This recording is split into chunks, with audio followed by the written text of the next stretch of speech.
DWH, yung ano, yung unit price analysis, 'di ba may mga computation do'n, so magagamit niyo din ito. So anyway, speaking of DPWH unit price analysis, I am trying to invite someone from DPWH to teach us how to use the form, 'no. So kung may interesado sa inyo do'n, comment lang kayo na interested kayo sa mga gano'ng topic, 'no. Yung ano, yung unit price analysis ng DPWH. Sa mga nagwo-work diyan or nag-OJT sa DPWH, I think you will be aware of that, 'no. Okay, so anyway, so kinakausap ko pa on the schedule pa yon yung about sa estimating. Alright, so anyway, so dito na tayo sa topic. So let's start loading and hauling. Alright, TUP Narnia. San Marcelino, di ba maraming TUP? Eh, ba't ay gumana ng ano ko, PowerPoint? Anyway, so ang target natin, itong nasa kaliwa. Mapapansin ninyo, konti lang yung ating coverage for this loading and hauling. Kasi konti lang naman yung equipment regarding this. No? So medyo kaso nga lang, konti nga yung equipment, masalimuot naman yung computation. Okay, kaya iisa-isahin natin. So sana time to time mag-question kayo if ever may hindi malinaw. Ano nga lang, medyo may delay nga lang ng 10 seconds plus may delay pa sa comment. So anyway, hihinto na lang ako time to time, no? So yun siya. Anyway, so now, sa loading and hauling, the word up implies is that we are loading soil and then hauling soil. Pag sinabi nating loading, kinakarga yung soil, no? And then when we are talking about hauling, dinadala mo naman yung soil. You are transiting yung soil. Tina-travel mo ba? Yung parang inaano mo, yung pinag yung yun. Yung instead na pa ganun, ginanon. Ginaganon, 'no, ginanon yung lupa, yun. So, parang tinravel mo yung lupa, gano'n, no? So, yun yung hauling, alright? So, ngayon lahat ng itong mga equipment natin, itong nakikita niyo sa kaliwa, itong nasa taas nito, alright? So, yung dozer, loaders, and scrapers, lahat naman yan ay pare-pareho lang halos ng computation. Ang computation natin dito is PC best pa rin naman, okay? Kaso lang kapag ang equipment natin ay hindi umiikot, tinatanggal natin yung S. Okay, mamaya ma-explain ko naman anong ibig sabihin ng hindi umiikot. Kasi last time, 'di ba, yung backhoe, yung shovel, yung dragline, yung clamshell, yun mga yung equipment na yun umiikot, nagro-rotate sila sa katawan nila. While itong mga equipment na pag-uusapan natin ay hindi naman umiikot, so hindi natin kino-consider yung S. So wala silang swing factor. So magiging visible lang, no? So sana all be. Alright? So ngayon, also mamaya titignan din natin yan. So basically lahat naman pare-pareho, the volume is rated, the bucket fill factor will be given, and the efficiency will also be given. Ang magiging labanan na lamang natin dito is itong C. Okay? Yang tatlong material, yung tatlong equipment na yan, dozer, loader, and scraper, lahat yan iba-iba ng atake ng pag-compute ng C. Okay? Nagigets po ba? So, iba-iba yan. So kaya basically pareho ng V, pareho ng B, pareho ng E, lahat naman yung tatlo na yan, mag-iiba-iba lang sa C. Alright? Sa C is equals to, di ba cycle time siya? Equal siya sa ilang cycle yung kanyang nabubuo sa kada oras. Okay, ilan yung kanyang kumbaga ilan yung hukay niya or scoop niya. Kumbaga sa ice cream, nakailang scoop ka kada minuto, parang gano'n, 'no? So yun yung ibig sabihin niyan, ilang cycle per time. And then itong time na 'to, ito 'yan, cycle time, okay? Ngayon, cycle time will be divided into two. Ito na yung pag-uusapan natin today. Will be divided into two. Meron tayong fixed time and then variable time. Pag sinabi nating fixed time, ito yung fixed time na consistent nangyayari and consistent din yung time. Kaya nga siya fixed time. Ibig sabihin ng consistent na ginagawa, consistent din na nangyayari. Okay? So ano yung mga yon? Spot time, number one. Ibig sabihin ng spot time, pag sinabi natin kasing spotter, ano ba sa ibang salita yung spotter? May iniisip akong salita about sa spotter, eh, nakalimutan ko. Di ko rin alam kung anong dialect 'to. Ano yun? Basta spotter, basta yung nagtuturo, 'no?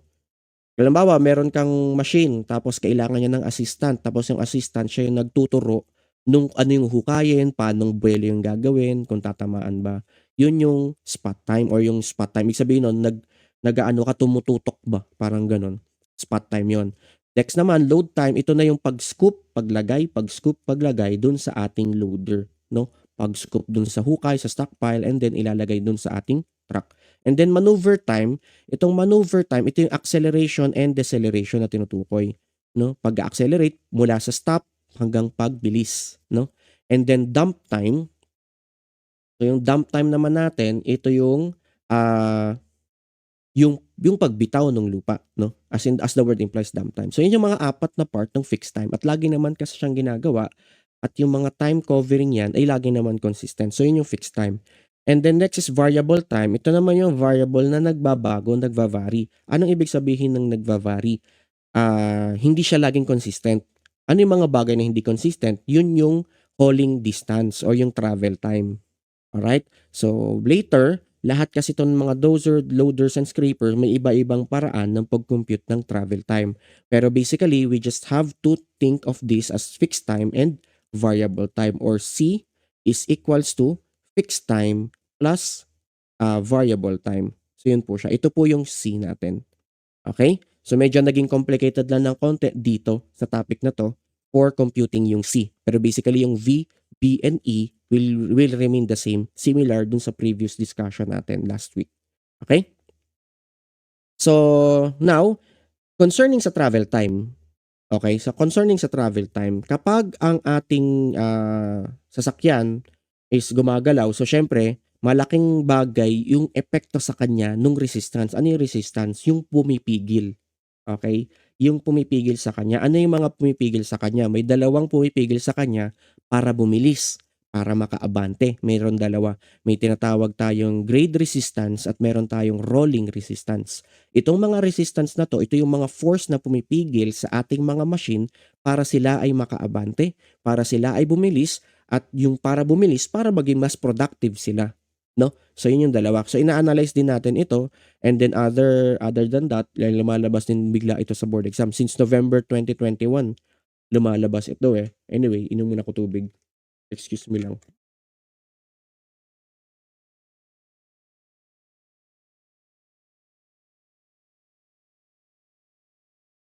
Okay, natuyuan ako ng lalambunan. Okay, good evening, good evening. So, maraming nanonood sa ano natin, taga Biliran Province State University. Maayong gabi sa inyo. Okay, so maayong gabi. Sa De La Salle, Dasma, ayan, so maraming Divine Word College, Calapan, so good evening. FEU, Institute of Technology, FEU IT, so magandang gabi rin po, no? So shout out ulit sa inyo lahat. Okay, shout out natin yan syempre. Okay, so yan siya. So may dalawa tayong bagay na ano, no? So may shout out tuloy. Nadidistract ako sa shoutout. So may dala tayong bagay, no? Dalawang bagay na pumipigil sa ating machine para bumilis, no? So yun yung grade resistance and yung rolling resistance. Ang tanong, paano ba yan kino-compute yung dalawang bagay na yan? Okay? So una muna, rolling resistance. Ano yung rolling resistance? Ang rolling resistance, ito yung resistance ng paggulong. Okay? At ayaw magsulat ng aking gamit. Okay? Pen tayo. Okay? So, rolling resistance tayo. Ano ibig sabihin yan? Kapag ang ating machine may gulong, goma na gulong, goma, rubberized na gulong. So, syempre, nakapatong yan dun sa lupa. Tapos, meron yan pressure. Di ba mapapansin nyo yung gulong yung parang medyo nakalapat sa sahig? So, magkakaroon yan ng pressure dito. Kakaroon yan ng pressure. Okay? Spandrel pressure dyan. Okay? May pressure yan dyan. Pag yan ay nakatigil, okay? Pag yan ay nakatigil, so yung centroid ng force nandito sa gitna. Tapos yung centroid ng weight dun sa axle nasa gitna din. So, ibig sabihin nun, yan siya. Nakagitna lang siya ng ganyan, no? So, kumbaga, equilibrium kasi nga nakahinto. Pero kapag yan ay umabante, okay, pag yan ay umabante na, so yung itsura ng gulong natin would be, or yung force dun sa gulong natin, ay nag-shift dito sa gitna. Ay nag-shift dito sa paabante. Okay, nag-shift siya ng ganyan. Okay? So, ang nangyayari, ang kapalit niyan, yung center ng normal force or yung normal pressure, nag-shift pa kanan. Tapos, syempre, yung force mo sa axle nandito pa rin, so nagkakaroon na ngayon ng moment arm. Okay? So, itong force na itong moment arm na yan, kinokontra niya yung paggulong ng iyong gulong paharap, paabante. Kinokontra niya. Yun yung tinatawag nating rolling resistance. At yun yung inaalam natin dito, kino-compute natin. Alright? So, in the book of Nanali 2013, sinasabi niya doon na it was found out that the rolling resistance factor is nag-iiba-iba at yung rolling resistance factor, RRF, is equals to 40 pounds per ton or 20 kilograms per metric ton. Okay? So, yun siya. So, yun yung naging consistent or yung naging constant niya. Pwede rin daw yung bumaba as low as 30 pounds per ton. And ito, pwede daw bumaba to as low as 15 pounds per metric ton. Okay? Yun yung sinasabi niya. Which is itong nakikita natin sa kanan, itong nasa kanan na bahagi ng table natin or yung table sa kanan natin, na ito yun, ito yung tinutukoy ko. 40 and then 20. Okay? So, yung 40 pound per ton and 20 pound per ton, ito yan. Okay? In-explain ko lang yung formula guys, kaya medyo matagal. So, 4, ito yan yun. Yun yung 20 pound per ton. And then also, in the related literature, according to Nunnally 2013, sinasabi rin niya doon na it was also found out na yung ating rolling resistance factor is also increased by 30 pound per ton per inches of penetration. Okay? Ibig sabihin nun, sinasabi rin ng mga related literature na 30 pound per ton per inches or equivalent to 6 kilogram per metric ton per centimeter. Okay, so ibig sabihin nun, nadadagdagan daw ng 30 sa bawat inches of penetration. Ito din, 6 kilogram per ton sa bawat centimeter ng penetration. Ano yung penetration natin? If ever may gulong tayo dito at siya ay nakalapat sa sahig, ibig sabihin nun, meron siyang tinatawag, ito, lolobo kasi yan eh. So meron siyang apparent na, ito yung tinatawag nating apparent. Kasi halimbawa, sobrang bigat, no? Exaggerated lang yung gulong ko, no? Yun siya. So meron siya ditong apparent na penetration. Yan yung penetration natin in cm or in inches. Ilan yung apparent na paglubog niya doon sa pinagpapatungan niya. Okay? So lahat naman yan, mako-compute naman yan. No? So alam mo naman yung diameter ng gulong mo. So mako-compute mo naman dito. So kung ilan yung actual na height dito, i-minus mo dun sa diameter ng gulong mo, so makuha mo na ngayon yung penetration mo dyan. Okay? So ganun lang siya. So yun yung penetration, no? So i-multiply mo ngayon yung penetration in inches kapag English at ito naman ay dapat in centimeters. Okay? So yan siya. Alright, so may question tayo dito. An equipment weighs 126 tons. So yung bigat daw ng, ito sa kanan.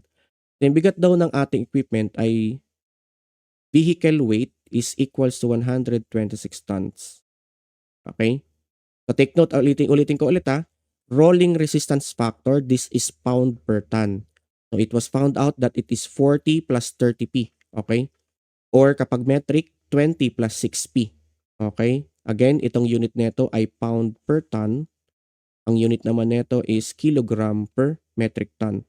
Ito din, this is kilogram per metric ton per cm. Yun siya. Paki-take note na lang po niya kung nag-take note tayo, no? Ay, nakalimutan ko palang isend yung PowerPoint last time. Isasabay ko na lang pala dito. Okay, ngayon ko lang naalala, sorry. Pa-remind nga ako. Anyway, marami naman mag-remind sa akin. Okay, anyway, so yun siya. So yun yung formula natin. And then syempre, makukuha nating sagot, kilogram per metric ton or pound per ton. At yun ay imumultiply pa natin sa vehicle weight. Alright? So paano natin gagamitin yun? So ito yung equipment weight. So may vehicle weight tayo, 126 tons, is being operated on a whole road with tire penetration of 2.2 inches. What is the rolling resistance? Alright? So rolling resistance, ito yung formula natin, no? Nasa baba. Okay, ito yung formula natin, rolling resistance. Rolling resistance is equals to the vehicle weight times RRF or the rolling resistance factor. Okay? So, ibig sabihin nun, RR, rolling resistance, is equals to vehicle weight which is 126 tons. Mumultiply daw natin siya sa rolling resistance factor na hindi pa natin alam.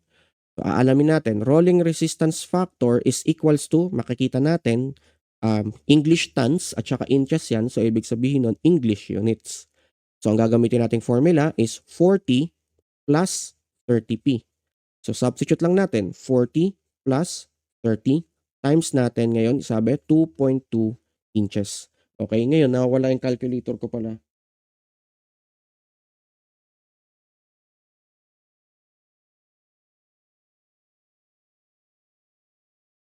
Inuha ko yung calculator ko, sorry. Okay. Hindi gumagana yung calculator ko dito sa PC. Alright? So, i-multiply natin. So, 40 plus 30 times 2.2. Okay, so magiging equals ngayon yan sa 106. Okay, 106. Ang unit natin ay pound per ton. So, 106 pound per ton yung ating rolling resistance factor. So, ito na isa-substitute natin dito. So, 106 pound per ton at makikita natin ito ay ton, cancelled out, cancelled out. So, 126 times natin sa 106 equals ngayon siya sa 13,356. This is in pounds. Ito na yung rolling resistance mo. Okay? Yan yung force na kumokontra or yung effective force na kumokontra sa yung equipment para makaabante. Okay? So anyway, yung problem na ito ay lumabas sa board exam din. Okay? Kaya pakitake note na lang din sa mga nagre-review dyan. Okay? Greetings from Tuguegarao. So, magandang gabi. Okay, from Biliran Province State University, BIPSU. Magandang gabi rin po. Marinduque State College, magandang gabi. EVSU Ormo Campus, magandang gabi. Okay, so Laguna LSPU, magandang gabi din. From Davao City, yan, magandang gabi rin po. Mayang gabi Engineer Laurente, magandang gabi po. Shoutout mo lang ako, si Mel Gonzalez. Okay, shoutout mo lang ako, mapasa na ako sa Integ 3. Sa topics 3 daw, papasa lahat kayo ay pinagpapanalangin kong papasa sa lahat ng inyong mga quizzes at exam. Amen. Okay, amen. Papasa lahat kayo. Okay? Nag-aral lang kayo mabuti. Okay? Good evening from New York. Bay, totoo ba yung New York na yan? Okay, anyway, may question ba? So, ganun lang siya kasimple yung formula natin, no? So, kaya kung babalikan natin yung formula natin kanina, so itong RR, okay, RR is equals to vehicle weight, multiply natin ngayon sa RRF. Okay, at itong RRF is equals to 40 plus 30P. Okay, RRF. Okay, or pwede rin kapag naman metric, RRF is equals to 20 plus 6P. Okay, tama ba? 6P, ayan, 6P siya. So ito siya, so yun yung naging flow ng solution natin. Alright, so ganun. So, lagyan ko lang ng number, no? So, unahin mo munang anawin to. Yan yung una. And then, pangalawa. And then, pangatlo. Ganun po siya. Okay? So, next. Punta naman tayo sa grade resistance. Okay? So, let's proceed. So, grade resistance naman tayo. Grade resistance, ito naman, syempre, di ko na babasahin masyado yan, ha? So, self-explanatory na yan. So, di ba imagine niyo pag umaakyat ka sa mga nagbabike dyan, pag ikaw ay nagbabike uphill, di ba ang hirap umabante? Parang feeling mo hinahata ka pababa. Ganon din naman kapag ikaw ay palusong or pababa, paubos, no? So, mabilis ka, di ba? Pas. So, mas madali yung pagbaba ng downhill, di ba? Kasi pa downhill dahil may gravity. Okay? So, ngayon, ganon din dun sa equipment natin. Ibig sabihin nun, if it is uphill, okay, if it is uphill, it will be mas mataas, no? Mas higher yung ating grade resistance o yung force na kumokontra para bumilis effectively yung machine mo. Kasi syempre, pag yan mabagal, matagal yung productivity mo, no? So, kaya ganun siya. Alright? So, GR tayo. Ang focus nating makuha is itong GR. Okay? Gusto natin makuha yung grade resistance. And again, similar sa rolling resistance, vehicle weight times grade resistance factor. Okay? So, balikan natin yung formula. Ilagay natin siya doon. Okay? Ilagay natin siya dito. So, isulat ko lang siya. So, yung GR natin, kung ang ating rolling resistance ay RR, so GR naman siya. GR is equals to vehicle weight times natin ngayon sa grade resistance factor. So, ganyan po siya. Okay? So, the question is, paano naman natin kukunin yung GRF? Okay? Punta tayo ngayon sa GRF. So, yung GRF, ito na siya, no? So, GRF. So, yung GRF ay makukuha natin sa equation na nasa taas. Basically, we just have to multiply yung 20 times dun sa ating grade. Yung grade natin na naka-percentage, no? So, basically, nangyayari dyan, so 20 or 20, 2,000 kasi yan eh. Okay, 2,000, let's say 8%. Halimbawa lang 8%. 8%, so 8 over 100 yun, di ba? So, pag pinag-multiply natin, basically, matatanggal ito. So, anong nangyayari? 20 times 8. Parang ganon, no? So halimbawa naman 10%, 'di ba? So 2,000. Ano ba tong 2,000, sir? 2,000 is 2,000 pounds per ton kasi yan. Conversion factor kasi yan. Okay? So conversion kasi yan. Kumbaga sa isang ton may 2,000 pounds. Ganun din dito, 1,000 kilogram per metric ton. Okay? So kaya nagiging 10 yan. Yun yung reason yan. Kaya dahil alam natin na yun naman pala ang purpose ng 220 at 10 na yan, no? Meron din tayong mas shortcut na formula dito, no? So instead of getting the GRF, kung ang given ng problem is pounds and kilogram na, ito gagamitin mo kapag ang given ay tons or metric ton. Kapag ang given sa problem naka-pound or kilogram, ito na gagamitin mo. Bakit? Kasi naka-convert na siya. Alright? So ibig sabihin nun ito gagamitin mo dito is, so may dalawa kang formula, no? Ulitin natin, no? So ilagay na lang natin dito, summarize ko na lang siya dito. So may dalawa kang formula. So ang given mo dito is naka-kilogram or pound, okay? GR mo is equals to PW times grade mo in percent, pero dapat naka-divide na sa 100. Anong example niyan? Kung 8%, dapat 0.08. Okay? Kung 8%, dapat 0.08. Okay? Pero dito, kapag ito gagamitin mong isa, GR is equals to vehicle weight, okay, times natin sa GRF, na kung saan yung GRF mo na ito ay equals ngayon yan sa GRF is equals to 20 times mo ngayon sa grade na hindi naka-divide sa 100, or GRF that is equals to 10 times grade na hindi naka-divide sa, ibig sabihin whole number, hindi siya naka-decimal point, no? So ganun siya. So yun lang naman yung dalawang approach natin yan dyan, no? So meron tayong step number 1 or step number 1 ito. And then step number 2 and then finally step number 3. Ito ay gagamitin if ang vehicle weight ay naka-tons or naka-metric ton. Ito gagamitin if the vehicle weight is already in pound or naka-kilogram. Okay? Maliwanag po ba? So yan po yung formula natin for computing the total resistance. Okay? So anyway, siguro, sino ba? Sino ba ang gusto kong magre-remind? Kasi baka sabihin kong i-remind nyo ko, baka mamaya lahat kayo talaga mag-remind sa akin, bugbog ang messenger ko. Anyway, bahala na. Basta pag nakalimutan ko, mag-remind nyo na lang ako. Nakakalimutan kong isend yung PowerPoint tong last meeting natin. So, i-remind nyo lang ako. Doon nyo ako i-PM sa Engineer Carl Ambray na page para ma-remind ako, no? So, nakalimutan ko eh. Okay? Anyway, so yun yung ano natin, no? So yun yung buong formula na gagamitin natin for total resistance factor. So mag-solve muna tayo ng problem with regards sa grade resistance factor or grade resistance. Okay? Nasaan na yun? Nalagpasan ko yata. Yan. Okay? So meron tayong equipment, weighs 100 tons. So ito yung weight natin. Okay? So may vehicle weight tayo that is equal to 111 tons. So this is in English. Is being operated in a whole road with tire penetration of 1.7 inches. Okay? What is its grade resistance? So, ang hinahanap is grade resistance, hindi rolling resistance. So, ibig sabihin nun, itong 1.7 inches is unnecessary para dun sa hinahanap niyang grade resistance. Okay? So, grade resistance, just GR. So, GR if the equipment is ascending. So, kapag ascending, positive. Okay? Ayun yung sinasabi dito. Vehicle is traveling up, positive daw. Kapag traveling downhill, negative. Okay? So, positive siya. So, GRF is equals to 20 times 4. Again, hindi mo na kailangan i-divide sa 100 kasi ito yung ginamit mo. Yung 20 times 4. So, that would be equals to 4 times 2 is 80. So, this is 80 pound per ton. That is your GRF. Next, computin natin yung GR. Grade resistance is equal to the vehicle weight times ngayon natin siya dun sa grade resistance factor. Okay? Since alam natin ang vehicle weight is 111 tons, okay?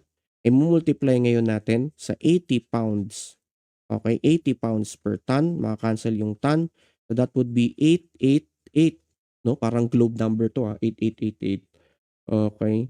So this is in pounds natin. Alright? So ito yung answer natin. This is your grade resistance. So ibig sabihin nun, yung sloping natin na 4%, meron kumokontrang parang net force sa kanya para siya yung umabandon, that is equivalent to 888 pounds. Kung uphill, uphill kasi siya, so positive. Negative yan kapag pababa, ibig sabihin nun lalo pa siyang bumibilis. Alright? So meron tayong magkasamang formula dito. So ito na. So number 1 muna tayong problem. An equipment weighs 126 tons. Okay? So 126 tons daw yung kanyang bigat. Okay? Operated in a whole road na may penetration tayo na 2.2 inches. Okay? Hanapin daw natin yung total resistance. Okay? Syempre alam natin yung total resistance, GR plus RR. Okay? If it is descending, so expect nyo pababa. Okay? A 4% slope. Start muna tayo with the RR. So alam natin na RRF is equals to 40 plus 30P. Diba? In the previous equation. So 40 plus 30 times 2.2. So that would be equals to 40 plus 30 times 2.2 equals to 106. So this is 106 pounds per ton. Okay? So compute natin yung RR. So RR is equals to vehicle weight times ngayon natin sa RRF. Okay? So, di po ba 880 yun, engineer? Kaya balikan natin. Ay, 880 nga yan. Sorry. So, nakulangan ng 0. Okay? So, 111 times 80. Tama nga. Okay? Salamat, salamat. Kalimtan dyan ng 0. Okay. Okay, so, daming mga taga-Bipsu Okay. Good evening mga taga-University of Luzon. MSc, Marinduque State College. Magandang gabi po. Okay? Anyway, so yun siya. So, 880. Okay? So, nasa na tayo? Yan. So, anyway, balik tayo dito. So, vehicle weight natin is 126 times natin ngayon sa 106. Alright? So, 126 times 106, 13,356. This is in pounds. This is your RR, no? So, 13,356 pounds. Okay? Plus, punta na tayo sa GR. Yung GR naman natin, no? So, yung GR is equals to, so GR, okay, so GR is equals to, GRF muna tayo, GRF. GRF is equals to 20 times grade in percent. Okay? At 4% daw siya. 20 times 4, so that would be equals to 80 pound per ton. Pero take note, siya ay descending. So kapag descending, sabi nga natin, negative yan. Okay? So negative siya. So negative, so ngayon hanapin natin yung GR. So yun yung GR natin. Okay? So yung GR natin, vehicle weight, 126 tons. Okay, i-multiply natin sa negative 80. That would be equals to 126 times negative 80 equals to negative 1080. Okay? That is in pounds. So, ibig sabihin nun, ito magiging minus 1080 pounds. So, ngayon, magkakaroon ka ng 13,356 minus 10,080. So, that would be, meron kang remaining na 3,276 pounds. Ibig sabihin nun, yung 13,000 pound na rolling resistance, ito yung net force na pumipigil sa gulong mong umubante. Yung 10,000 naman na negative, ito naman, negative siya. Ibig sabihin nun, parang may tumutulak sa kanya. Hinihila siya pababa, kaya siya negative ng 10,000 pounds. So yung hinihilang pababa, kasi nga palusong or pa-downhill, tapos may kontra sa gulong, so nagkakaroon na lang siya ng lesser net force na 3,276 pounds. So yun yung kanyang total resistance. Alright? So paki-screenshot po yung ating sagot. Paki-screenshot. Okay, screenshot natin kasi buburahin ko siya. Parang chalkboard lang sa klase, no? Parang chalkboard lang po yan. Okay? Shout out sa taga EVSU or mock campus. Okay? EVSU. May EVSU na main. EVS tama, no? May EVSU na main, may EVSU pa na iba. So I think parang may nakita kang ibang EVSU, right? So, University of Northern Philippines. Yan. So, magandang gabi po. Good evening from Northern Lights. Domain expansion. Joke lang. ML lang. Okay? Mado-domain expansion tayo ni Gojo Satoru. Okay? So, LSPU. Yan, magandang gabi po. Kaka-visit ko lang sa kanila last week. Okay? Anyway, so yan, buburahin ko na to ha. So, kasi may problem pa tayong isa. Sana na-screenshot ninyo.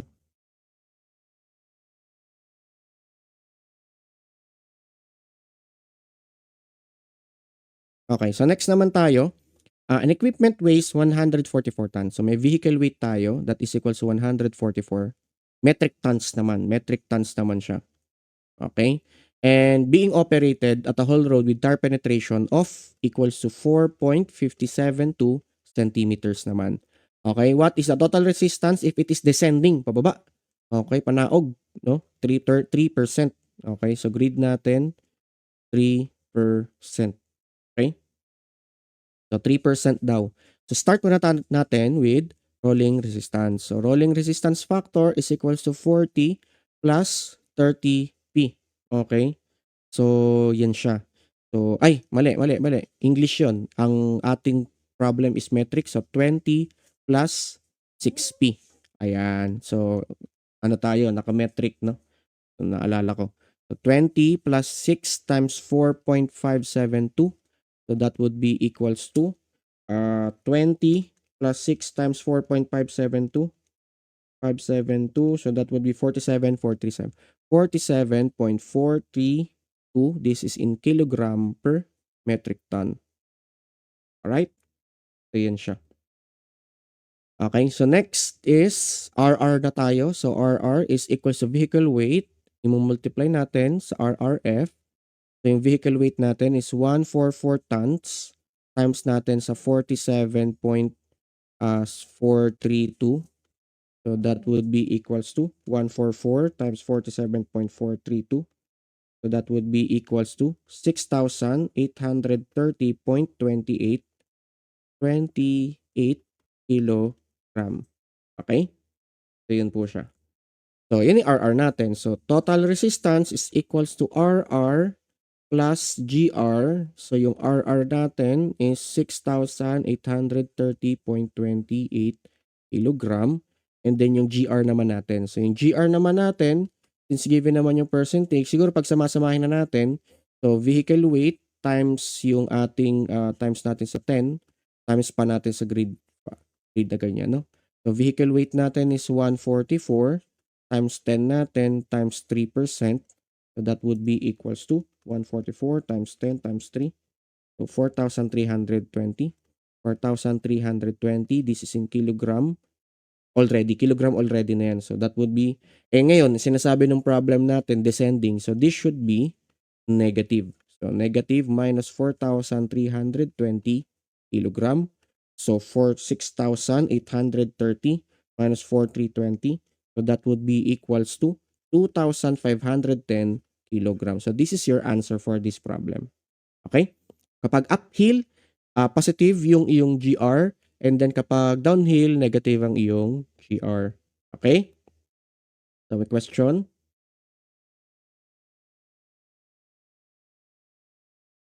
Gandang gabi po, engineer. Shout out po. Shout out kay Aldrich Olonan. Engineer na yan eh. Yan eh. Shout out natin yan. Okay? Good evening. Rika Hertis yan, taga Enyo Purview. So magandang gabi. Okay?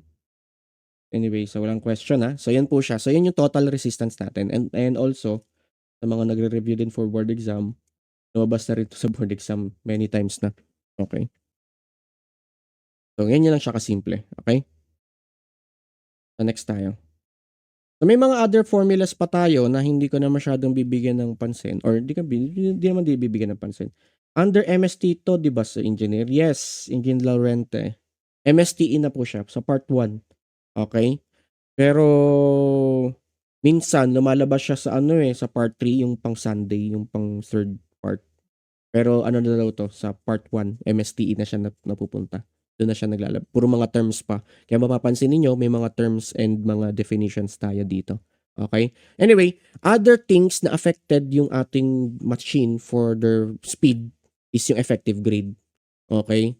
So ito yung computation naman natin ng effective grade. Basically, you just have to find yung RRF, divide mo lang sa 20 or 10, then i-add mo lang yung ating grade. So yun yung effective grade niya. And then also the effect for altitude, ito din siya, gaano siya kataas from sea level or gaano siya kataas from sea level in feet or in meters. Gamitin mo lang yung formula. Basically, yun na siya. That is in percents. In percent. Okay?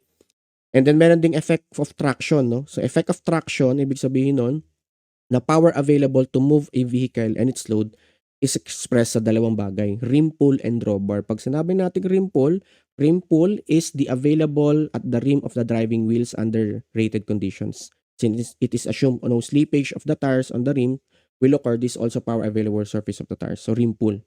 Okay? Drawbar naman, pag naman crawler.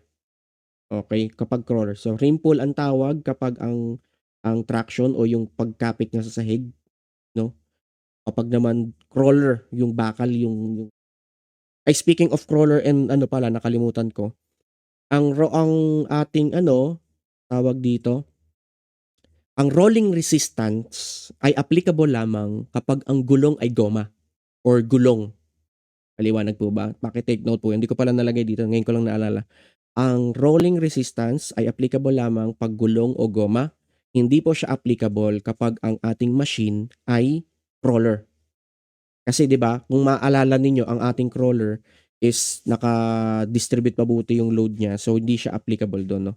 So hindi applicable. Ngayon, kapag ang crawler natin, may problem kasing gano'n sa board exam, so baka makalimutan kong banggitin. So may crawler siya, 'di ba? So yan yung machine mo. So yung kanyang rolling resistance will be neglected equal to 0. Eh sabi doon sa problem kasi may hinahatak-hatak siya na may gulong.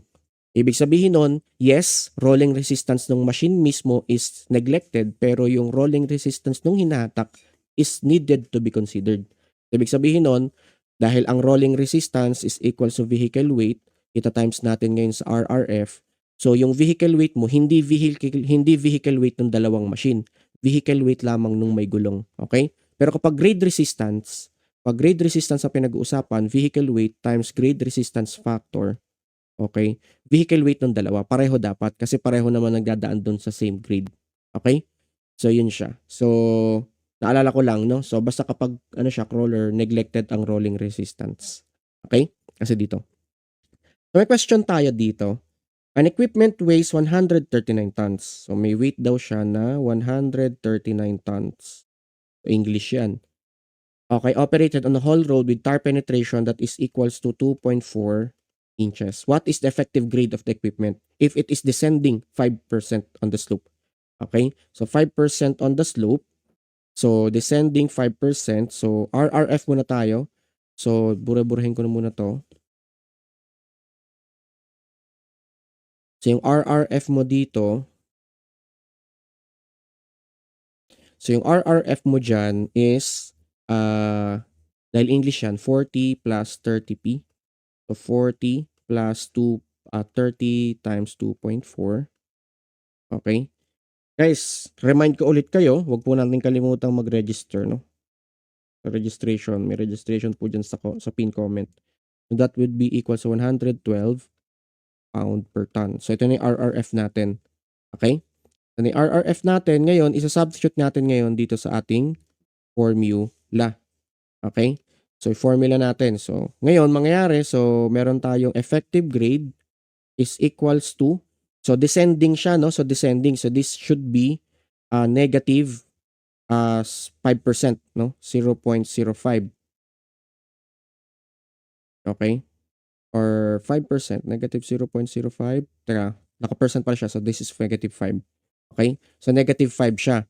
Next, RRF plus RRF. Yung plus kasi rolling resistance kasi yan, so mananatili siyang plus. Okay? Yung grade natin, ginagawa siyang negative kasi descending. Okay? So descending siya, so negative. Pero yung RRF natin, whether uphill or downhill, the rolling resistance is still the same direction. So kaya positive pa rin siya. So rolling resistance, so 112 divided by 20. So this would be equals to, so negative 5 plus 112 divided by 20. So So that would be equals to 0.6. Positive siya. Okay? So positive 0.6. So yung effective grade, anong ibig sabihin ng effective grade? Ibig sabihin nun, ano yung feeling mo bilang machine pag ikaw ay umaabante? So parang ang nangyayari, ikaw ay downhill negative 5%, tapos meron kang rolling resistance sa 112 pound per ton. So ano yung feeling on that condition? Ibig sabihin nun, parang ang feeling mo, umaahon ka ng konti. Kasi positive 0.6. Yun yung feeling niya. Although in reality, ang iyong downhill is 5%, pero dahil meron kang rolling resistance, so yung feeling mo para ka pa rin kinokontra pa abante. Ganun siya. So yun yung ibig sabihin niyan. Yun yung ibig sabihin ng effective grade. Ano yung kanyang feeling? Ano yung actual feeling habang nandoon ka? Parang ganun. Alright? O parang effective interest sa economics na parang ganun siya. So ito yung sagot natin dyan. Alright? So yun yung mga bagay na nakaka-apekto sa speed ng ating machine. Alright? So may question po ba? Okay, so good evening Engineer, Engineer Maina, Engineer Oreo, Engineer Laurente. Magandang gabi. Nasagot ko na pala tanong ni Engineer Laurente. Okay, magandang gabi. Okay. So next. Okay, so yun na siya, no? So na-compute na natin, na-identify na natin yung mga factors affecting yung speed ng ating machine. Estimate na natin yung travel time. So may dalawang paraan in computing yung travel time. The number 2, yung number 2 hindi ko na nilagay dito sa PowerPoint kasi napaka-detailed niya kasi and hindi siya applicable sa lahat ng equipment. So anong ibig ko sabihin doon? Yung method 2 kasi natin in computing travel time, you have to ask yung equipment supplier mo for the table of the equipment operation. Okay, ibig sabihin nun, kanya-kanyang equipment kasi, si Caterpillar, nakalimutan ko yung iba-ibang mga ano natin, yung mga iba-ibang machines kasi natin, no? Hitachi, mga ganyan, no? So, iba't ibang mga brand, iba't ibang mga model, iba-iba yung operation manual nila. So, sa operation manual, ipo-provide nila yung may table. Mamaya papapakita akong table doon ng travel time. No? So yun yung method 2. So that would be very, very complicated. Hindi natin matatapos for tonight. So kaya hindi ko na siya sinabi dito. Pero yung method 1, simpleng-simple lang si method 1. Si method 1 is basically, ano concept ng method 1? Alam natin na yung velocity is equals to distance over time. Okay? Velocity is equals to distance over time. Tama, di ba? Velocity or speed is equals to the distance over time. So dahil distance over time, anong hinahanap natin? Ang hinahanap kasi natin is yung travel time. Ibig sabihin nun, time will be equals to the distance travel over dun sa speed ng ating machine. Okay? So that would be equals to D over V, or travel time, which is yung T, equals to, ito yung distance, length of your call, and then yung average speed. Okay? So, yun yung ibig sabihin ng formula natin. Ito yung basic formula for us to compute yung travel time of any equipment. Okay? Saan siya nanggaling? Again, velocity, distance over time. Nagigets? Okay ba? So, ganun lang siya kasimple, no? So, basic physics lang. Distance over time is equal to velocity. So, para hinahanap mo na ngayon is yung T. So, that would be equal to D, distance over velocity. Ito yung formula natin. So, ganyan siya. Ngayon, so yung length distance naman, mako-compute yan or given yan sa problem. Sa practice naman, sa profession naman, masusukat mo naman yan eh. Gagamitan mo ng tape measure or pwede mong i-total station or pwede approximate mo. No? So basically yung distance will be given sa problem. And then yung average speed. Sir, paano nako-compute yung average speed? Itong sa method 1 kasi, method 1 is approximate. Method 2 is almost approximate din naman. No?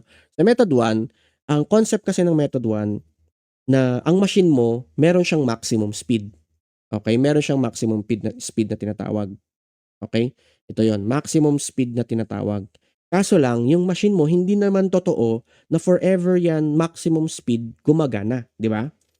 Sabihin nun magsisimula yan from stop, mag-accelerate, mag-constant speed, assuming constant speed talaga, and then deceleration, mag-i-stop. So, ibig sabihin nun, sa ganong scenario natin, hindi niya kayang i-sustain ng totoo yung maximum vehicle speed. So ano ginagawa? Gumagamit tayo ngayon netong itong table na nasa kanan. Yan ang tinatawag nating average speed factor. Okay? Yan yung average speed factor. Ito yon, average speed factors. Okay? So, average speed factor. Okay? Yun yung average speed factor. So, for us to find yung average speed, which is yung average speed ay denominator ng formula natin ng time. Diba? Ito yung formula natin. Ito. So, yung average speed natin nasa denominator, yun na lang yung hinahanap natin. So, para mahanap natin yun, ito siya. Okay? So, lagyan ko ng arrow. So, ito yung average speed. Ito siya. So, average speed is equals to ASF. Ano ba ASF? ASF is average speed factor. No? So, ano siya? Ano yun? African swine fever. Ay, hindi. Yun Iba yun. So, hindi iba yung African swine fever. Okay? So, yan siya. So, ASF siya. So, yung ASF times yung maximum rated speed. Yun. So, approximate siya. Alright? So, paano siya ginagamit? So, if yung scenario mo, halimbawa, may point A ka. Point A to point B. Okay? Tapos, ang machine mo, halimbawa, coming from stop, nag-accelerate. Tapos, gusto mong makuha yung iyong average speed dyan. And then, constant speed. Then, constant speed. Then, deceleration. So, nangyayari kapag ganyan, if your machine start from stop and then ending sa stop, ibig sabihin nun, sabi kasi dito, starting from 0, so imu-multiply mo, 0.4. And nag-e-end sa stop, imu-multiply mo ulit ng isa pa. Okay, ibig sabihin nun, 2 beses mo itong imu-multiply if nag-start sa stop and then mag-e-end sa stop. Kasi 2 beses mo siya gagamitin. Okay? Pero kung halimbawa, let's say certain scenario, kasi itong pangalawang column natin, itong first column gets na ba? Question po ba? Gets na po ba yung first column? Ang first column ginagamit if it is starting from stop and ending sa stop. So kapag starting from stop, tapos ganito kasi siya. So let's say, meron kang stockpile ng lupa. May machine ka dito. This is point A. Ay, hindi pala kita. So let's say, ito yung machine ito yung lupa natin. Ito yung point A, point B, point C, point D, point E. Kasi ito yung pit. Okay? So, halimbawa, dito sa A, nag-start siya from 0, nag-accelerate siya. From 0. So, ibig sabihin, ang gagamitin mo factor dito, para makuha yung average speed between A and B, gagamitin mo halimbawa ng, let's say, 0.40 or let's say 0.5. Okay, di ko ma-delete. 0.5. Parang ganyan. So, from point A to point B. Kapag, let's say, sa pagdating niya ng point B, may speed na siya. May constant speed na siya, no? Pagdating niya ng point B, ang hinahanap mo naman, ano yung average speed niya from B to C? Average siya from B to C. So, ang gagamitin mo na ngayon, increasing maximum speed. Okay? Increasing maximum speed. So, ibig sabihin, pabilis siya. Gagamit ka nga, let's say, magagamit ka 0.76. Okay? Kapag naman decreasing na siya, ibig sabihin, let's say, from C to D, nag-decrease siya. No? So, gagamit ka na, let's say, 1.6. Parang ganun. Okay? And then, next naman, kapag naman magde-decelerate, let's say, gagamit ka na 0.5. Parang ganyan siya. Alright? So, yun ay ginagawa if section per section yung gusto mong malaman na time. Pero kung halimbawa naman, gusto mo na siyang idiretso from A to E. Diretso na, from A to E. So, from A to E, ang gagamitin mo na dyan, 0.5 tsaka 0.5. Tatalunan mo na yung nasa gitna. From beginning, 0, then ending with 0. So, 2 beses mo siyang i-multiply. So, ganun po siya. Okay? So, yan yung travel time. So, basically, time is equal to distance over velocity. Alright? So, good evening po from Capital University. Good evening, Sanglitan, Lucero. Nag-comment kay Dean. And then, star kay Engineer Angayan. Okay? Good evening po. Okay? So, yun siya. Next. So, okay na tayo So, that is for travel time. Hi po from Baguio City. Hi, Ma'am Lorna Ebeng. So, magandang gabi po. So, start tayo with the first machine natin. So, meron tayong tinatawag na tractor and dozer. Okay? Ang tractor or dozer, ito yung nakikita natin nagtutulak ng lupa. Hindi nagtutulak ng kung anong masamang bagay. Nagtutulak po ng lupa. Okay? So, ang formula niya, again, ang formula kasi natin, di ba, kung maalala natin, PCS, lahat naman ng equipment natin, yan lang siya. If the machine is not, or if the machine doesn't have bucket, or if the machine doesn't have P, good evening from Zambales. Uy, pupunta pala ako diyan sa IBA sa Thursday. Kita tayo. Si Boss Jap nga pala 'no, alagad ni Lea B. Okey, so ayan. So magvi-visit pala ako sa PRMSU, kung maaalala kung ano, visit pala ako sa PRMSU sa President Ramon Magsaysay State University. So see you sa Thursday. Okey? So anyway, so VC best, so yan yung formula natin. So kapag ang ating machine doesn't have bucket attachment or hindi siya naghuhukay, walang B. Siyempre ano pang i-B mo dun, wala namang bucket, anong iba-bucket fill factor mo? For example, tractors and dozer, wala siyang bucket kasi. Wala siyang ano, wala siyang panghukay, so wala siyang B. Next, yung dozer kasi natin hindi siya nagro-rotate. Hindi nagro-rotate 'yun. So dahil hindi siya nagro-rotate, wala rin siyang S. So ano may iwan? E. Okay? So VCN na lang 'yan, no? So yung best mo naging B, naghiwalay, naging E. Ganun. Kaya pero seryoso yun yung formula niya, VCE. Okay? Volume rate times cycle times E. Okay? So maliwanag po ba? So yun yung ano natin, puro hugot tayo So yan the formula, VCE na. Kasi wala naman kasi siyang ano. Ngayon, yung V will be given sa problem, yung E may efficiency. Okay?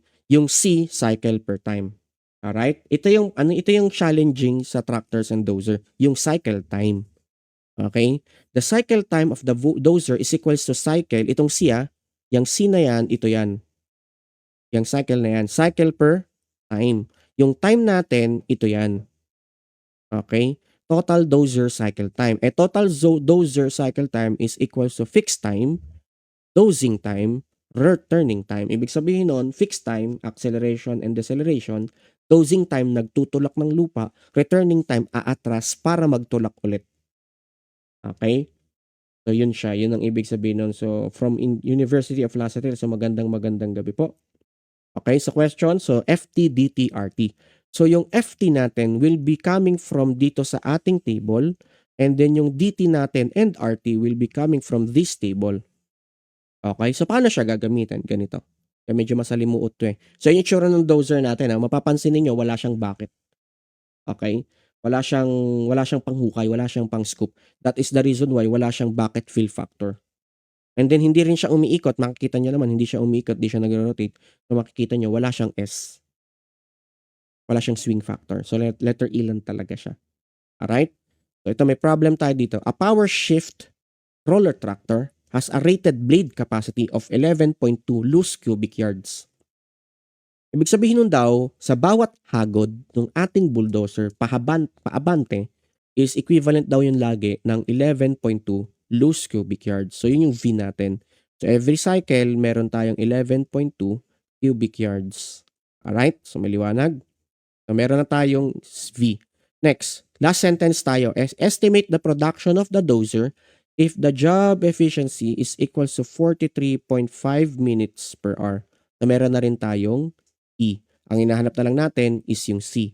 Yung C natin, para makompleto natin yung formula, that is equals to 1 cycle per time. Kaso, yung time, kailangan nating mahanap yung FT, DT, at RT, return time. Okay? Computein muna natin yung DT, yung FT. Yung FT natin, makukuha natin yan dun sa table. Balik tayo sa table. So, dahil ang machine natin ay power shift tractor, so ito ang gagamitin natin. Ito, time. So, 0.05 minutes. Ibig sabihin nun, yung ating machine is, nasa na siya? So, ang FT natin is 0.05 already in minutes. Okay? Next, DT naman. Okay, dozing time. So, since ang dozing time, sabi dito sa table natin, sinasabi niya na ang gagamitin mo daw na speed is kapag ikaw ay less than 30 meters or 100 feet, ang gagamitin mong speed is, or yung average speed is average speed. The average speed that you should use is 1.5 miles per hour or 2.4 kilometers per hour. Pero pag daw yan ay more than 100 feet or 30 meters, 2 miles per hour, 3.2 naman daw. Pero kapag loose material, mga buhaghag na mga materials, less than 100 feet, 2 miles, over 100 feet, 2.5. So basically, pag mas malayo, mas mabilis. Kasi syempre may time to accelerate and decelerate. So yun yung mga gagamitin nating speed. Okay? So balik tayo dito. Now, so ang gusto nating malaman is yung dosing time. 'Di ba? Time is equals to distance over velocity. So since dosing time ang hinahanap natin, dosing time is equals to the distance. Ano yung distance ng kanyang pagtutulak ng lupa? 34 feet. Yun yung distance. Okay? And then the velocity is, since tayo ay nag-excavate ng hard rocky soil, pabato yung lupa, so hard rocky soil, ito siya, hard materials. Okay? But since it is 34 feet, 34 feet ito siya, 100 feet or less. Ibig sabihin nun, the speed or the average speed that we should use is 1.5 miles per hour. Okay? Malinaw? Ibig sabihin nun, 1.5 miles per hour. So, 1.5 miles per hour. Okay? So, ngayon, naka-feet ito naka-miles. So, kailangan natin i-convert ito. So, magiging mile ito. This is in miles. Okay, 1 mile. Tapos ang mile kasi 5 to 80 feet. Tama ba? Correct ako. So 5 to 80 feet. So maka-cancel ito. So magiging miles siya. And then yung R naman natin. So since siya ay naka-R. So ito kasi akit yung R dito no. So magiging ito naman 60 minutes per hour. So ganyan naman ang magiging itsura niyan. Para ma-cancel naman tong R. Okay? So ang dosing time natin would be equals to 34 times 60 divided by 1.5 divided by 5 to 80 feet. Tama ba? So magiging equal siya 0.2576. 0.2576 minutes. Okay? So ito yung dosing time. Okay? Next, para naman sa return time. Para naman sa return time, okay? Sinasabi na dito, maximum reverse speed is 6 miles per hour.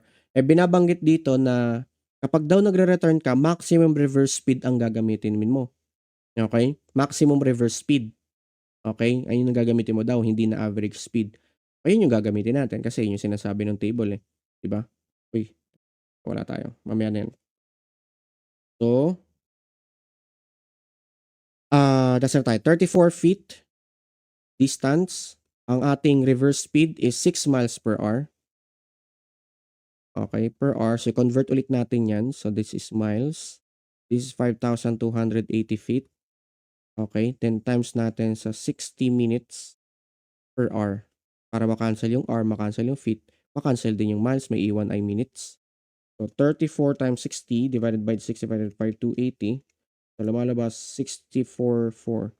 0.0644 minutes. Okay? So, yan siya. So, meron tayong total time that is equal to 0.05 plus 0.2576 plus 0.0644. Okay? So, equals ngayon yan sa 0.05 plus 0.2576 plus 0.0644. So, that would be equal to 0.03 or 0.372 minutes. Okay? So, substitute ngayon natin yan dito. Substitute natin yan dito. Okay? So, P is equals to VCE is equals to 11.2. So, kulang na yung aking bura-bura tayo. Anyway, dito ko na lang isulat. So, P is equals to VCE. So, 11.2. Yung C natin is 1 per 0.372. And yung E natin is 43.5. Since yung 43.5 naka-minutes, yung 372 naka-per minute, so maka-cancel out yan. So, minutes ito, cancel, may iwan yung R. So, di na ako mag-convert. So, equals to, so 11.2 times 43.5 divided by 0.372. So, ang ating productivity is equals to 1,309.68. This is in loose cubic yards per hour. So, ito yung sagot natin dito. Okay? So, yan siya. Alright, so may question po ba? So, maikli lang kasi kaya siya ganyan kabilis. Bakit ganyan siya kabilis? Kasi yung distance kung saan siya ay nagdo-dozer ay 34 feet lang. 34 feet is basically parang 6 meters, napakaikli lang nun. Ang bilis lang umatras abante nun. Okay, kaya ganyan kataas yung kanyang productivity. Okay, so good evening po, Sir Gerardo de la Cruz. Good evening din. Ako si Friends pala to. Taga-Japan daw. Taga-Japan kuno. Uy, ang bots mo. Okay. So, mga tropa ko kasi yun yung mga si Prince. Japan. Okay, anyway. So, magandang gabi. Okay, question po ba? Question po. So, basically, yung pa rin po yung formula po natin, no? VCE. Okay, VCE. So, V is the same pa rin naman kung ilan yung rate niya, and then yung E pa rin naman, same pa rin ng previous problem. Pero yung C natin would be one cycle per time. Yung time yung naging challenging hanapin. Hahanapin mo na lang yung time. Okay? So, may question po? Okay. So, next tayo. Loaders naman tayo. So, basically sa dozer, ganun lang siya, no? So, ang tricky part lang dyan yung time. Sa loaders naman tayo, ganun din. Okay? Sa loader, VCE pa din. Pero kapag given dun sa problem na may B, so nagiging VCB. Bakit? Kasi kung makikita natin dito, okay, meron siyang pang scoop. At makikita natin na siya ay may pang scoop, ibig sabihin nun, if the problem gives you a bucket fill factor, then apply bucket fill factor. Okay? Gets po ba? So, gagamit tayo ng bucket fill factor. Kasi meron siyang pang scoop. Pero kung walang ginamit na B or walang given na B, okay lang.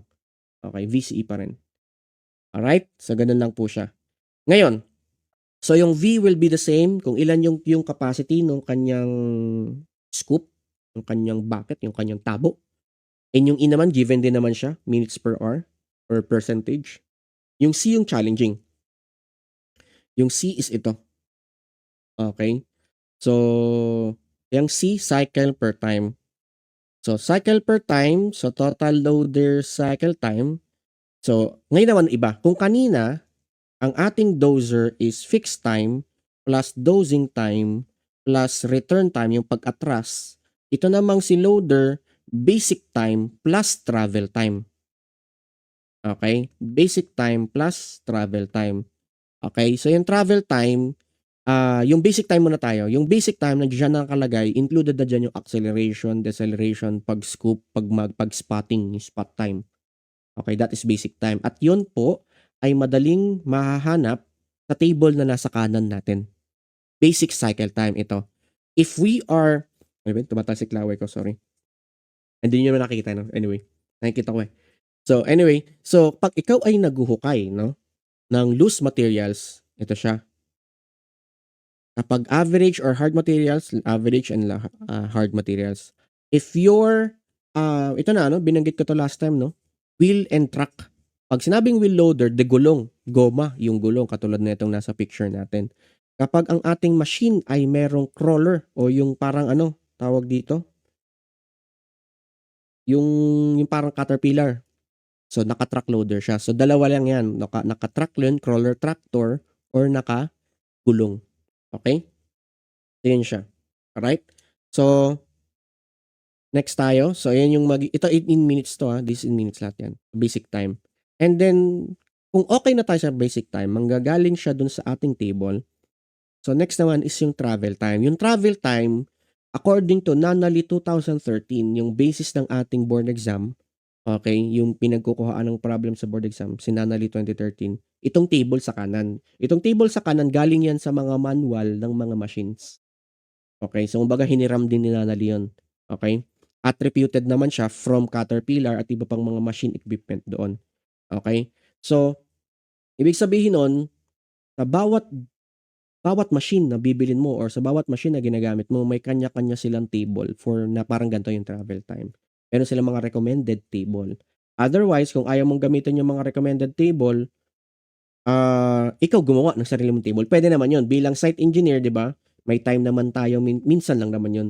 Minsan pag may time tayong, kasi yung ikalawang trabaho kasi bago ako magturo, nasa construction na kasi ako sa Total Safe Development. So, syempre may time naman tayo minsang obserbahan, orasan natin. So, pwede tayong makagawa ng sarili nating travel timetable, no? Sa mga nagre-research naman diyan, sa mga student or sa mga professional lang nasa academe, Ano din 'to, this is also a suggested title for research 'no, para makagawa ka ng generalized or specific for such machine. Alright? So gano'n siya. So anyway, so iba-iba 'yan. Okey, so may mga time ka 'no, puwede kang gawa. Anyway, ito ay recommended table kung halimbawa board exam naman pag-uusapan natin kung again, 'pag applicable sa profession natin, puwede kang gumawa ng sarili mong travel time. Puwede mong obserbahan or consult ka doon sa ano, sa operation manual nung machine na yun. Pero kung luma yan, second hand, baka wala na yun, gawa ka na lang ng sa'yo. Pero for board exam sake or for theoretical sake, for university sake, for our ito nga undergrad tayo, 'no? So, ito ginagamit. This is from Nanali 2013, okey? So, ito yung table natin. Ngayon, ito yung nakalagay dun sa libro niya, yan, yang table na yan, inano ko lang, ininterpret ko lang siya ulit. Eh, ang hirap-hirap gamitin yan. Kaya ang ginawa ko ito ginawa ko, so pinrovide ko 'to sa mga reviewees namin. Ginawa ko siyang numerical. Itong mga numerical values na 'to, ito ay mga approximate values lamang. Okey, approximate lang naman 'yan kasi yung again, yung galing sa table ni Nanali or yung galing sa figure ni Nanali nakaganyan. Tapos hahanapin mo yung distance tapos tantya-tantya. So, mas maganda nakaganto na lang. If the distance is in between, interpolate na lang. And may nag-question sa akin last time, "Sir, yung linya na po ba yan ay linear, straight line po ba?" Hindi po siya straight line. Okey, ni-regression ko na po yan, hindi po yan straight line. So, ibig sabihin nun hindi ka makakapag-extrapolate, dapat interpolate ka lang. Okey? So, yun yung table. So, pinrovide ko na yan and again, 'pag nakalimutan ko at feeling niyo nakalimutan ko, puwede niyo akong i-remind niyo ako, "Sir, nakalimutan niyo yata i-send yung PowerPoint." At ang makaka-receive lang po ng PowerPoint ay yung nakapag-register at yung mga nag-attendance mamaya, okey? Yun lang po ang makaka-receive ng PowerPoint, mga nag-register at nag-attendance, okey? So, paano natin siya gagamitin? Okey, paano natin siya i-apply sa problem, okey? So, i-apply natin siya sa problem. So, meron tayong, question dito, okey? So, estimate the hourly production in loose cubic meters of an articulated wheel loader. Lagyan natin ng take note 'to. Articulated wheel loader, okey?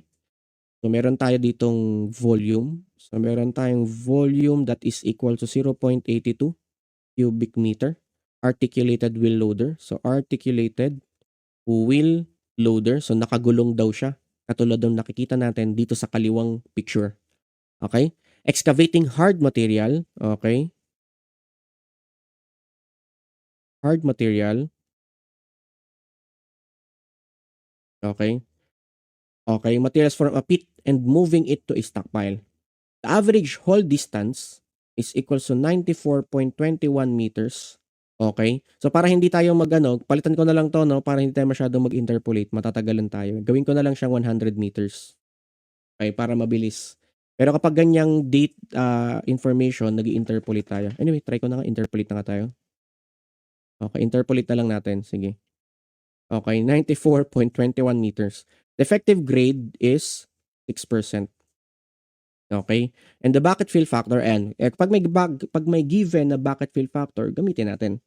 Okay? And then job efficiency is 55 minutes per hour. So, yun yung mga given natin mga kapatid, no?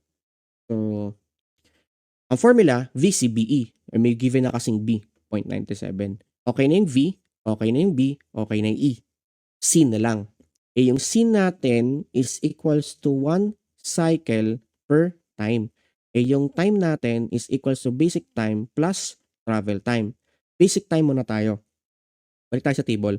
Basic time, articulated wheel loader.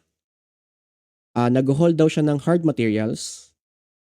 Okay, nag-hold daw siya ng hard materials. So, therefore, your basic cycle time is 0.65. Okay? So, 0.65 minutes. So, balik tayo dito. So, ibig sabihin nun, ang basic cycle time mo, 0.65 minutes. Travel time na lang. Okay, sa travel time, so sabi ko kanina, i-interpolate na lang natin kasi hindi to given sa table. Ano ba nakalagay sa table? Ang nakalagay sa table is naka-feet. Okay, 94.21 meters, convert natin sa feet. 94.21 meters, convert natin sa feet. So, ilang feet ang isang metro? 3.28. So, 94.21 divided by 3.28. So, that would be equals to, so multiply ko lang siya, 1 meter is 3.28.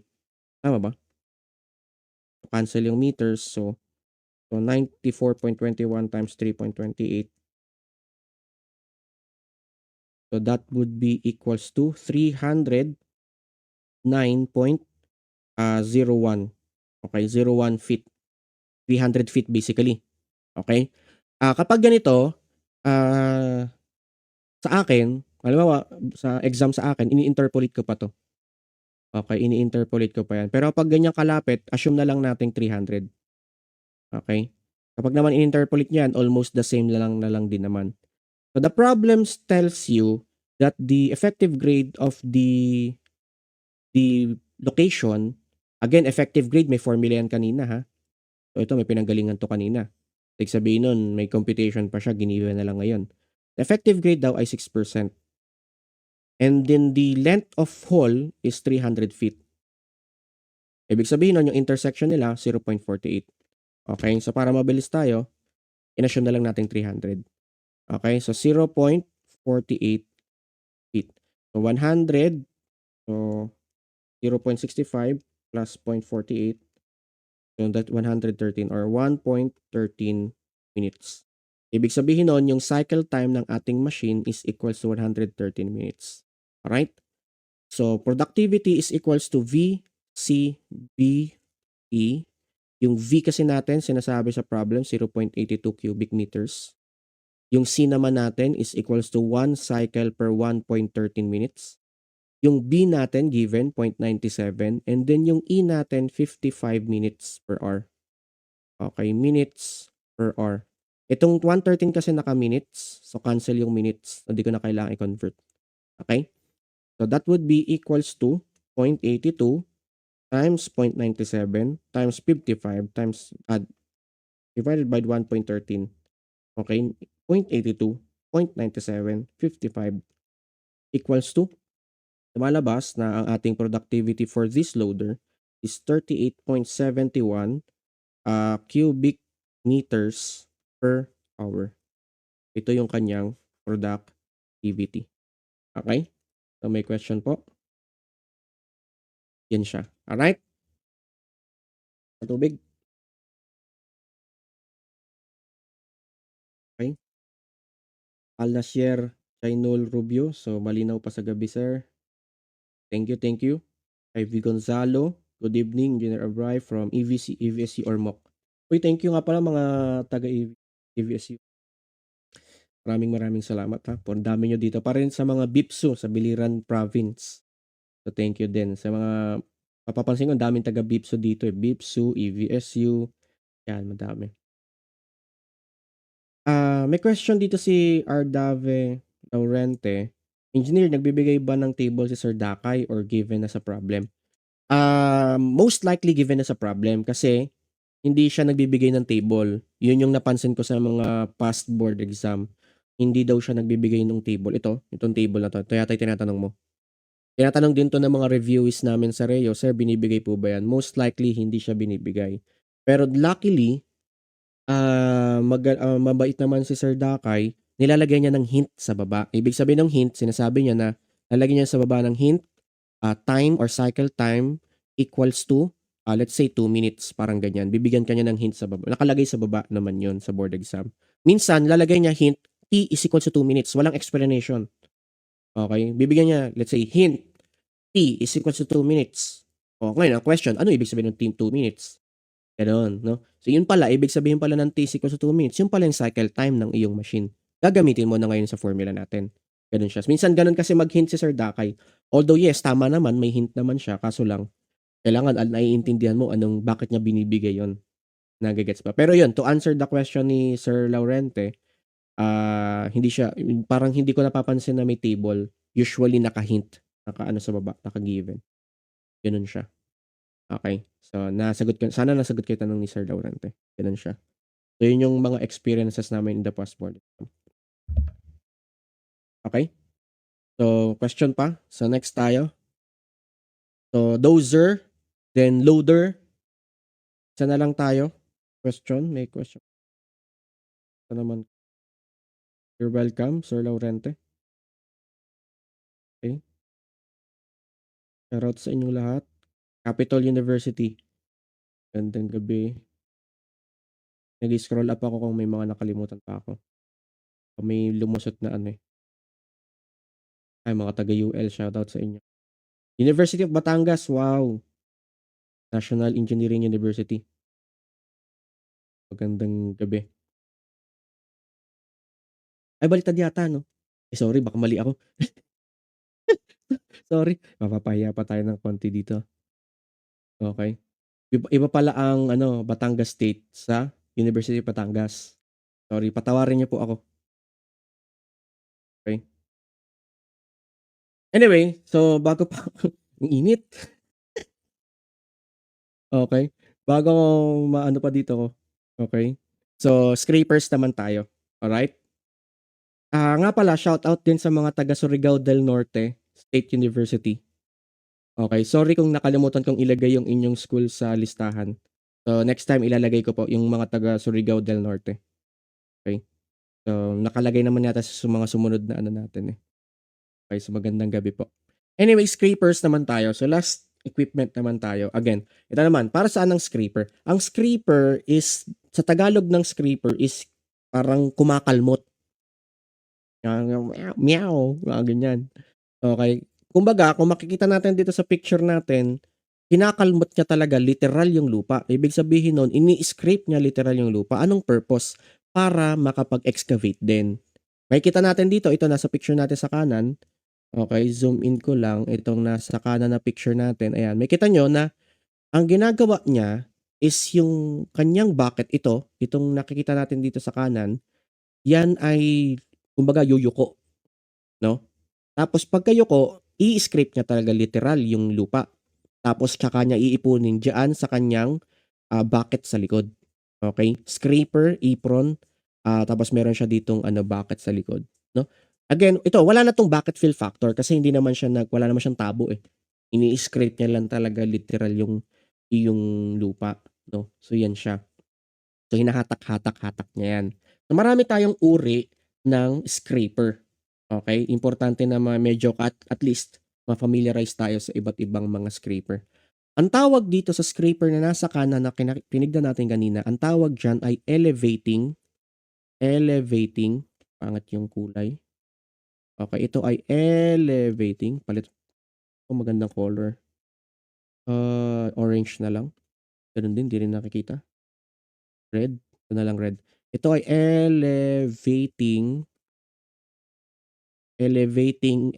elevating scraper. Bakit siya elevating scraper?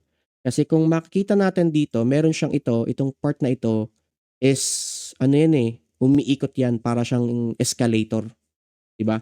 'Di ba sa mga SM may escalator umaakyat? Yes, Jason, pangkayod. Kinakayod niya yung sahig, yung lupa. Okey, tapos iipunin niya sa likod. So ito, elevating siya or elevator, ibig sabihin nun para siyang may escalator sa likod tapos yun ay tumutulong para lalong maipon yung lupa sa loob noong ating scraper, itong bucket niya. Okey, ang tawag diyan elevating. Okey? Ngayon, next naman na uri ng scraper natin, itong nasa kaliwa, ito ay tinatawag nating, scraper lang na ordinaryong scraper lang siya. So, paano siya naging ordinary scraper? So, may dalawang uri ng scraper, meron siyang single machine. 'Pag sinabing single machine, ito lang yung may makina, ito wala. Okey? Single 'yan, single. 'Pag sinabing twin engine, ito may engine pa. Bakit, para saan? Kapag isa lang ang engine, siya lang yung humahatak, ibig sabihin nun hinahatak niya pa yung sarili niya, hinahatak niya pa yung bigat ng bucket, hinahatak niya pa yung additional load ng lupa, hinahatak niya pa yung resistance ng lupang kinakayod niya. So, yun siya. Kaya yeah, sir, puwede po bang i-replay? Yes, puwedeng i-replay pero i-aano rin po namin 'to, ire-retract din soon. Okey? So, kaya mas maganda pong live kasi nawawalan ng value yung live natin kung puro recorded. Okey? So, gano'n siya. Si Boss Antig 'yan, okey, shoutout kay Boss Antig. Okey? So, yun siya. So, kinakayod siya. So, again, 'pag ito lang yung may machine, ang tawag dun ay single push or single engine. Kapag twin engine, ito rin siya. Or may isa pang option na halimbawa, ito ay may machine, ito walang machine, pero may tumutulak na bulldozer.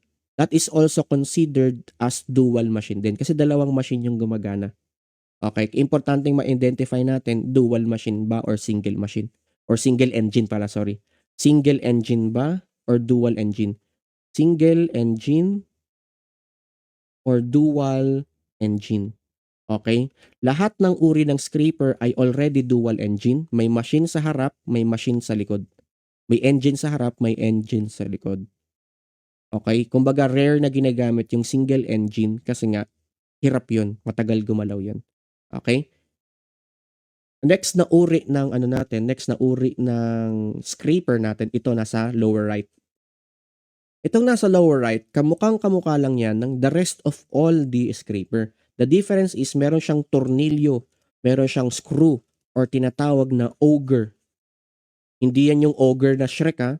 Iba po yung auger, hindi yan. Yan ay si Shrek. Ito ay auger. Okay, auger po yan. Ito po ay isang screw na kung saan ang purpose niya na kapag naiipon yung lupa sa loob, hinahatak niya pataas yung ating mga lupang naiipon. Okay? So, yun po siya. Okay? So, yan siya. Elevating, auger type, push. Alright? Push and pull engine. Kasi bakit mahalaga na ma-familiarize tayo sa iba't ibang uri ng scraper? Dahil dito. Okay? Importante na ma-identify natin. Kapag single pusher, isa lang yung engine.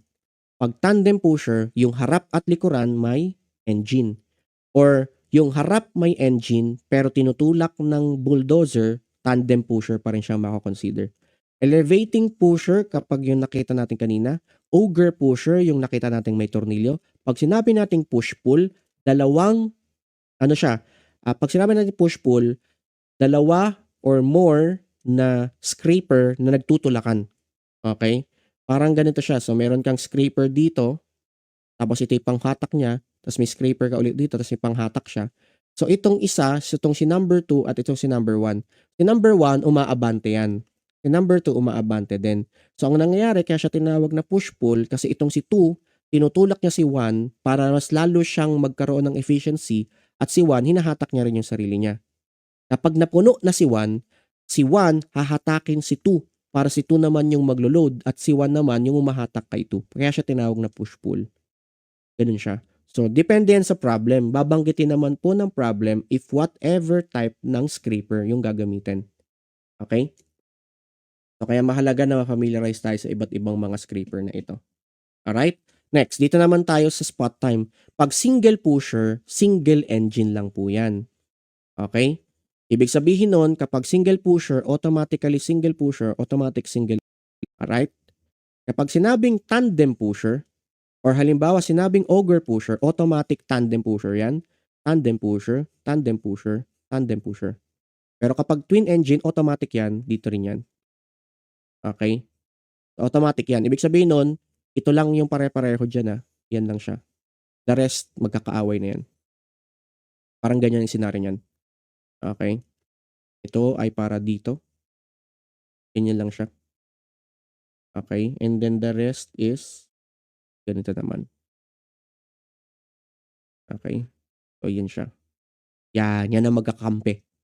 Nagigets po ba? Ganyan natin gagamitin yung table ni Nanali 2013. Okay? Ganyan po. So, next, formula naman tayo ng productivity. Ang productivity ng ating scraper, dahil meron siyang bucket, meron siyang tabo, meron siyang pang scoop, meron siyang B. Pero pag hindi given, assume 1. Alright? And then VC naman tayo. Yung V is volume, capacity, and then yung C naman natin is cycle. Ito challenging naman dito. So, the problem here is kailangan mo maka-identify yung fixed time and then yung variable time. Variable time is your travel time. Okay? And then yung fixed time, ito siya. Kailangan mo makuha yung spot time, loading time, and maneuver and dump time. So, marami kang time na hanapin dito. Sana meron pa tayong time. Okay? Meron pa ba tayong time? Meron pa. So, bilisan na lang natin. Isang problem na lang naman to. Okay? So, ito siya. Let's say ito, may elevating pusher. So, elevating pusher siya. Ibig sabihin na may elevator yan, yung parang escalator sa likod. Has a maximum hip volume of volume max. Ibig sabihin nun, ang volume na kayang ilagay doon sa ating bucket ay 35 cubic meters. Na maximum weight na kaya niyang buhatin or kunin, okay, max is equals to 39,463 kilogram. Ang density daw ng lupang hinuhukay is equals to 1,313 kilogram per cubic meters. Ito muna alamin natin kasi ang formula natin VCBE. Kailangan mo nating hanapin yung V. Hindi natin mahanap yung V. Kailangan Vmax ba or weight? So ganito siya. Anong ibig sabihin nito? Pag sinabing Vmax, yun yung maximum volume. Pero not necessarily mapupuno mo siya. So bakit kasi? Meron siyang weight maximum. Minsan kasi may pagkakataon na sa sobrang highly dense nung ating soil, na hindi niya naaabot yung volume maximum. Nagigets po ba? Kasi sobrang bigat ng soil natin sobrang highly dense. Konting volume lang, mabigat na, hindi na siya mahahatak. Naabot na agad niya yung weight maximum. Nagigets po ba? Kuha? Minsan naman, sa sobrang gaan, sa sobrang low density ng ating soil na na-achieve niya yung volume maximum without achieving yung weight maximum. Ibig sabihin nun, magaan pa siya, pero puno na. Ganun siya. Okay? So, kaya kailangan nating alamin, ano bang mag-govern? Yung density ba? O yung weight? O yung, yung density ba na magbibigay ng weight? O yung volume maximum? Okay? Yun yung titignan natin muna ngayon. Kasi gusto natin makuha yung variable V So, ganun siya. So, anyway, so meron naman tayong density. So, kailangan natin computein yung volume at weight. Okay, so that would be equals to, kasi density is equals to weight over volume. So therefore, volume is equals to weight divided by density. So volume is equals to 3,904.63.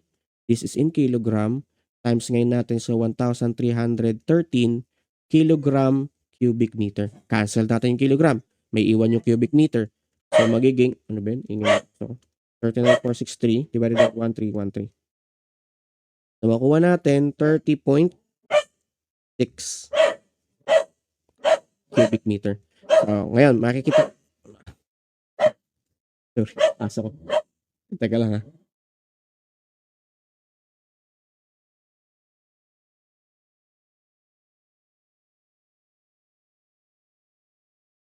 Okay. Inaaway ng aso ko yung iring. Okay. So, 30 cubic meters. Okay. So, may kita natin dito na yung weight maximum, ibig sabihin nun, pagdating niya ng 30 cubic meter 30 cubic meter na siya. Okay? Mabigat na siya. Ibig sabihin nun, hindi niya kailangang ma-achieve yung 35 cubic meters. Kasi 30 pa lang, mabigat na siya, hindi na siya mahatak. Ibig sabihin nun, ang gagamitin nating volume should be the least volume. Okay? Since ito 35, kapag ito inabot pa natin yung 35, mabigat na siya, di na siya abante. Ibig sabihin nun, yung gagamitin nating volume should be 30.6 cubic meters. Ito gagamitin natin, hindi yung 35 cubic meters. Maliwanag po ba? Na-explain ko po bang mabuti? Okay? Again ang gusto natin malaman dito, ano yung volume na mag-govern? Yung weight ba o yung volume capacity?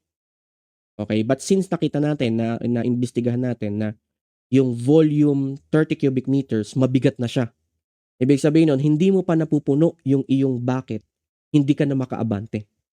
Parang ganun siya. Yun yung ibig sabihin nun. No? So, parang dumbbell. No? Ang liit-liit lang niya, hindi mo pa napupuno yung volume. Parang, natatandaan niyo ba minsan nagtitrip kayo ng mga classmate ninyo? Yung may maliit na bag tapos lalagyan niyo ng hollow block sa loob. Tapos magtataka yung ka-classmate mo, bakit mabigat yung bag ko sabi ang liit-liit lang naman. Yung pala may hollow block sa loob. Parang ganun yung idea. Naisip ko lang siya. No? Parang ganun yung idea na ang bigat-bigat na nung hinahatak mong scraper pero hindi pa napupuno. Parang ganun.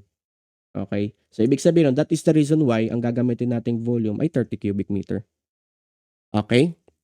Next naman, cycle time naman tayo. Okay? Sa cycle time, kailangan natin mahanap yung time. So, time muna natin spot time plus load time plus maneuver and dump time. Sa spot time natin, okay? So, spot time, siya ay elevated pusher. Again, sa drawing natin dito, so makikita natin, Oops, sorry. Okay, so remember guys, registration natin, ang magkakaroon lang po ng notes ay yung mga nag-register at nag-attendance. Okay? So anyway, so makikita natin dito siya ay elevated pusher. Ibig sabihin nun, basahin natin pala yung problem, hindi ko pala nasulat yung problem. So the problem is estimate the production assuming the conditions are average and so everything daw ay average condition, no? So, average condition. Okay? So, average condition, average condition, average conditions. Elevating pusher, ito siya. So, ibig sabihin nun, 1 minute yung load time. Tapos, tandem pusher siya. So, 0.2 yung kanyang spot time. At ang kanyang dump time ay 0.6. Okay? So, yung intersection lang naman niya. Alright? 0.2, 1, and 0.6. So, ibig sabihin nun, so 0.2, 1, at 0.6. That would be equals to 1.8 minutes. This is your fixed time. Okay? Fixed time po yan. Alright? So, paano po mag-attendance? Ipopost ko po yung attendance form at the end of this lecture po. Pero ika-close ko po yung ating registration form later. Huwag niyo pong kalimutan mag-register ha. Yung attendance later ipopost ko po. No? Tapos iko-close ko din po siya agad mga soon agad. Babilis ko lang po siyang bubuksan then iko-close ko din po agad yung attendance natin. Ganun po siya. Kaya yung mga nag-attend po talaga ng event na ito, yun po talaga yung nagkaka-certificate. Okay? So, ngayon, anyway, so yun yung fixed time natin. Then yung travel time. Binigay dito, average variable travel time is 1.1 minutes. So, giniven na. So, total time mo is FT plus variable time. So, FT mo is 1.8 minutes at meron kang travel time na 1.1 minute. That would be equal to 2.9 minutes. Uy, almost 3 minutes na. Parang isang kanta rin ng Ben and Ben to Ay, 3 minutes pa lang Ben and Ben, 3 point something. Pero anyway, parang ganyan na rin yun. Isang kanta na rin yan sa Spotify. Okay? So, total time mo, 2.9 minutes. Pwede na natin i-substitute ngayon, no? So, productivity is equal to VCBE. Wala namang given na bucket fill factor, so tanggalin na natin yung B. So, E na lang. So, yung V natin is 30.06 cubic meter per cycle. And then yung ating C is 1 cycle. Gano'ng katagal daw? 2.9 minutes. At yung E natin is equals daw sa 41. Ay, natakpan ko pala, sorry. Natakpan ko. Teka lang tago ko muna itong pagmumukha ko. Ayan. So, ito siya, no? So, makita natin dito na ito siya, so FT, no? The computation. Okay. FT, ST, LT, MDT. Now, 0.211 minute tsaka 0.6. That would be equal to 1.8 minutes. And then yung total time mo, so FT plus VT, so 1.1 plus 1.8, that would be 2.9. So that would be your that should be your cycle time. And then lastly, ito na siya, sinubstitute na natin siya dito. So 41 minutes per hour. Okay? So lagyan ko siya ng notation. So napunta siya dito. Napunta siya doon. At ito napunta doon. Alright. This is you. So magiging equals to ngayon sa 30.06 times 41 divided by 2.9. 424.99 cubic meter per hour. So, cancel yung minutes kasi, cancel yung cycle, cubic meter per hour. So, this is your answer for this problem. So, ito yung productivity ng iyong scraper. No? So, may question po ba? Malinaw po ba? This is our last problem. So, ready na po ba tayong mag-attendance? So, i-close ko na po yung ating registration form. So, may question po. So, habang nag-aantay ng question. Question. Close ko na po ang ating forms.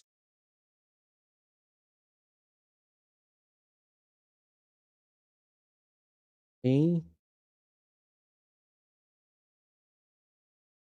Ay, thank you, Sir Engineer Rubio.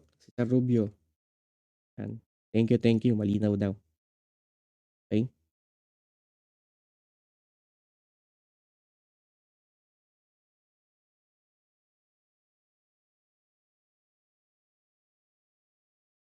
Okay. Iko-close ko na po. So in 3, 2, 1 ang ating registration form. So may question po ba? Again, ang makaka-receive po ng notes yung nag-register at nag-attendance. So close ko na po. 3, 2, 1. So lagyan natin ng sound. Ay, mali pala. That's the wrong. Magandang ano, sound effect. Wala na, yun lang naisip ko, sound effect. Anyway, shout out sa inyong lahat ulit. Okay? Anyway, so tapos na tayo mag-registration. So popost ko na po yung attendance form natin. Attendance form natin.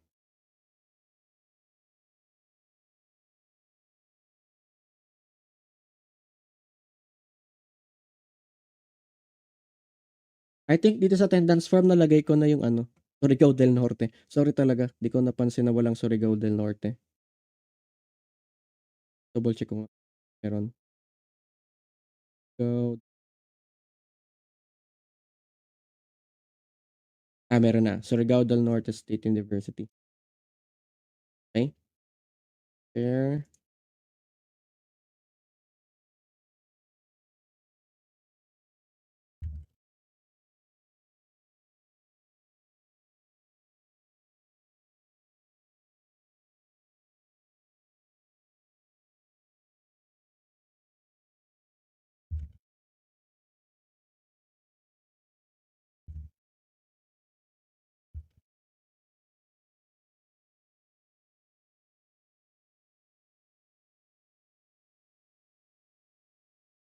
Comment ko lang. Ayan. So, pinin ko na ulit, bagong pin. Tama ba? I think bagong pin siya.